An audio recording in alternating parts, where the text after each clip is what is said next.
SP साहेबांशी collector साहेबांशी बोलणार आहे बीडच्या आयजी साहेबांशी पण बोलणार आहे आज किंवा उद्या मी सरकारशी सुद्धा बोलतो या विषयावर आता कारण आता 10-12 दिवस होऊन जर तुम्ही आरोपीला पकडत नसाल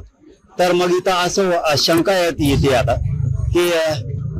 काही नेत्यांच्या दबावामुळे पोलीस प्रशासन जाणून बुजून तर आरोपीला पकडत नाहीये ना अशी शंका यायला लागली आणि ती पोलीस बांधवांनी येऊ देऊ सुद्धा नाही कारण शेवटी जर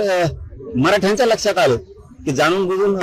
आरोपीला पकडलं जात नाही तर पुरा मराठा समाज रस्त्यावरती उतरणार आहे असं समजू नका की आम्ही प्रत्येक वेळेस तुमच्या होला हो करतोय समाज होला हो म्हणतोय तुमच्यावरती विश्वास ठेवतोय तरी तुम्ही आमचा विश्वासघात करताय आणि असं वारंवार मग आता आम्ही लय दिवस वाट बघणार नाही नाविलाजानं मग आम्हाला रस्त्यावर उतरावं लागेल हे पोलीस प्रशासनानं आणि मुख्यमंत्र्यांनी लक्षात ठेवलं